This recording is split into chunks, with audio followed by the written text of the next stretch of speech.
በስመ አብ ወወልድ ወመንፈስ ቅዱስ አሐዱ አምላክ አሜን። ሰላም ተወዳጆች እንደምንሰነበታችሁ እንደምንቆያችሁ ከረጅም ጊዜ በኋላ ተገናኝተናል። ተወዳጆች ይህን ቪዲዮ ለተዋህዶ ልጅ ደም እንድታደርሱልኝ እፈልጋለሁ። ስፔሻሊ ተዋህዶ ውስጥ ያሉ ሌላ ቤተ እምነትም ያሉ እነዚህ ጥያቄ ብዙ ጊዜ ስልበራ ስለሚጋቡ ነው። አንድ በጣም ገዳይ ጥቅስ አለ። ገዳይ ስላችሁ መጽሐፍ ቅዱስ ላይ የለም። በእምነት ብቻ ድነሃል፣ በቃ ሌላ መልካም ስራ አያስፈልግም የሚሉ ሰዎች አሉ። ይሄ ወደ ሲኦል የሚከት ነው ወገኖቼ፣ ወደ ሲኦል የሚከት ነው። ስለዚህ ይህንን ነገር ምን ማለት ነው፣ መጽሐፍ ቅዱስ ላይ እንዴት ነው የሚለው ነገር አብረን እንመለከታለን።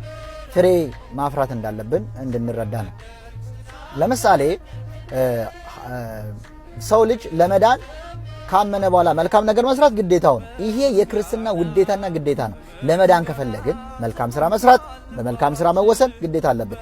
አምኛለሁ በክርስቶስ ድኛለሁ ብሎ የሚቀመጥ ህይወት ነገር የለም። መጽሐፍ ቅዱስ ላይ አይ በእኔ ድናል ምንም አትስራ የሚል መጽሐፍ ላይ የለም። ካመንክ በኋላ መልካም ስራ አድርግ የሚል ግን መጽሐፍ ላይ እንድናስተውል ነው። ብዙ ሰው ምን ይላል? አምነናል በቃ ወዴት በእምነት ድነናል የሚሉ ሰዎች አሉ።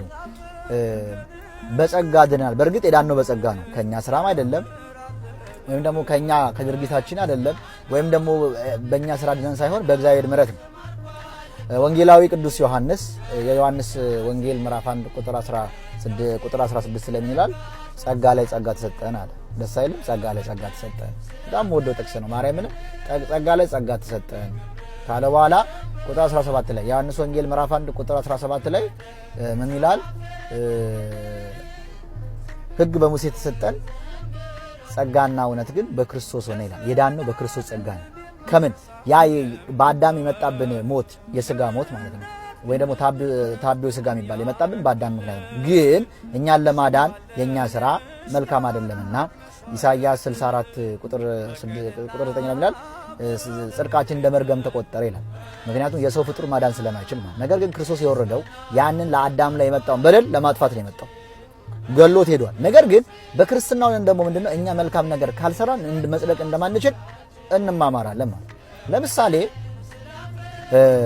አምላካችን መድኃኒታችን ኢየሱስ ክርስቶስ የማቴዎስ ወንጌል ምዕራፍ 7 ከቁጥር 16 ላይ እንዲላል ውስጣቸው ነጣቂ ተኩላ ይሆኑ ነገር ግን ከላይ ግን የበግ ልብስ የለበሱ አሉ ካለ በኋላ ቁጥር 16 ላይ ወርዶ ከስራችሁ ታውቃላችሁ ካለ በኋላ ከይሾ ወይን አይበቅልም ከኩርንችት ደግሞ ዕፀ በለስ አይገኝም አለ። በደንብ አዳምጡ። ካለ በኋላ ቁጥር 17 ላይ መልካም ዛፍ መልካም ፍሬን ያፈራል፣ ክፉ ዛፍ ደግሞ ክፉ ፍሬን ያፈራል። አያችሁ፣ በክርስትና ሆነን አምነን ብቻ መቀመጥ። ዛፍ ለምሳሌ መልካም ዛፍ ፍሬ ማፈራ ከሆነ ምን ይደረጋል? ጌታ የማቴዎስ ወንጌል ምዕራፍ 7 ከቁጥር 19 ላይ ተቆርጦ ወደ እሳት ይጣላል። እኛም መልካም ስራ ክርስቶስ ላይ ሆነን ግንዱ ላይ ሆነን መልካም ስራ ማንፈራ ከሆነ መልካም ስራ ማንሰራ ከሆነ ወደ ሲኦል ለምንጣለው ማለት ነው። በደንብ አዳምጡ። የያዕቆብ መልእክት ምዕራፍ 2 ቁጥር 17 ላይ እንዲህ ይላል፣ ስራ የሌለው እምነት የሌለው ስራ ሞት ነውና ይላል። ስራ የሌለው እምነት ሞት ነው ይላል። የዳነው በእምነት ነው፣ በጸጋ ነው። ነገር ግን እኛ ደግሞ ያን ነገር መስራት ግዴታ ነው። ከዲያብሎስም ይላል ማመን ብቻ እሱም ያምናል ይላል። እዚህ የያዕቆብ መልእክት ምዕራፍ 2 ቁጥር 19 ላይ ይላል አምላክ አንድ እንደሆነ ያምናል፣ ሰይጣንም ያምናል፣ ከማመንም አልፎ ይንቀጠቀጣል ይላል። ግንስ መልካም ስራ አይሰራም። ሰይጣን እኮ እግዚአብሔር እንዳለ ያምናል፣ በደንብ አድርጎ ያምናል፣ እንዳለም ያምናል። ለምሳሌ የሉቃስ ወንጌል ምዕራፍ 22 ከቁጥር 31 ላይ ዲያብሎስ አለ ሰይጣን ስምዖን ጴጥሮስ ሆይ ሰይጣን እንደ ስንዴ አበጥሮ ሊፈትናችሁ አጥብቆ ለምን ይላል። እግዚአብሔር እንዳለ ያውቃል ይላል። እዚህ ጥቅስ ላይ ያዕቆብ መልእክት ምዕራፍ 2 ቁጥር 19 ላይ ያለ ወይም ደግሞ የሉቃስ ወንጌል ምዕራፍ 22 ቁጥር 31 ላይ ያለ። ነገር ግን ልታውቁ የሚገባው ነገር መልካም ስራ የሌለው እምነት የሞተ ነውና ካለ በኋላ የሐዋርያ ቅዱስ ያዕቆብ መልእክት ምዕራፍ 2 ከቁጥር 26 ላይ ከሥጋ የተለየ ነፍስ ሞት እንደሆነ ሁሉ ይላል ከስራ የተለየ ከእምነት የተለየም ደግሞ ስራ የሞተ ነውና ይላል። አያችሁ፣ እምነት ያለ ስራ መጽደቅ አይቻልም። ጽድቅ የሚገኘው አምኖ በመልካም ነገር በመስራት። አንድ ክርስቲያን መልካም ነገር መስራት አለበት። በደንብ አዳምጡ። ያለበለዚያ ድነት የለም። ድነት የምናገኘው መልካም ስራ ስንሰራ ነው። እምነት ያለ ስራ የሞተ ነውና ብሎ ያብራራል። ሐዋርያ ቅዱስ ጳውሎስም ወደ ገላትያ ሰዎች ምዕራፍ 6 ከቁጥር 9 ላይ መልካም ስራ ለመስራት አትታክቱ አለ። ሰው መልካም ስራ ለመስራት መታከት የለብንም። የሐዋርያት ሥራ ምዕራፍ 18 ከቁጥር 3 ላይ ሐዋርያ ቅዱስ ጳውሎስ ድንኳን ይሰፋ ነበር።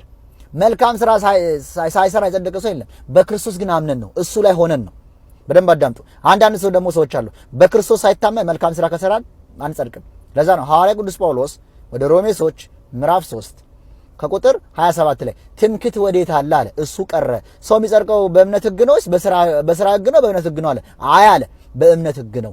በእምነት ውስጥ ሆነን መልካም ስራ የምንሰራቸው የምንጸድቀው እንጂ ዝም ብለን መጽደቅም አይቻልም። ያለ እምነት እንደው የምንሰራቸው ነገሮች መልካም አይደለም። ለዛ ነው ሐዋርያ ቅዱስ ጳውሎስ ወደ ቆሎሴስ ሰዎች ምዕራፍ 2 ከቁጥር 16 ላይ ሰንበትን ማክበር፣ መብላት፣ መጠጣት፣ የወር መባቻ ማክበር እነሱ ጥላ ናቸው። ቁጥር 14 ላይ እነሱ ጥላ ናቸው ካለ በኋላ አካሉ ግን ክርስቶስ ነው ይላል። አካሉ ግን ክርስቶስ ነው። እነዚህ የሚያልፉ ነው፣ አይጠቅሙም አለ።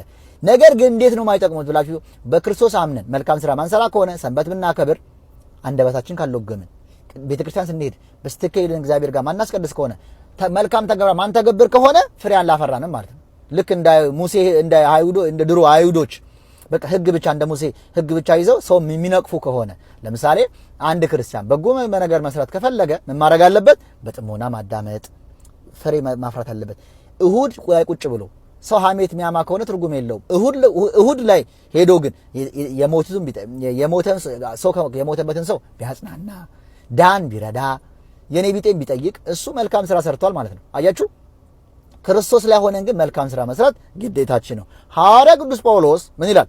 ወደ ሮሜ ሰዎች ምዕራፍ 8 ከቁጥር 5 ላይ በስጋ ምኞት የሚኖሩት እንደ ስጋ ፍቃድ ይኖራሉ፣ እንደ መንፈስ ፍቃድ የሚኖሩት የመንፈስ ነገር ያገኛሉ አለ። ቁጥር 6 ላይ ወርዶ እንደ ስጋ ፍቃድ የሚኖሩት ሞትን ያገኛሉ አለ። ሞት ይመጣባቸዋል አለ።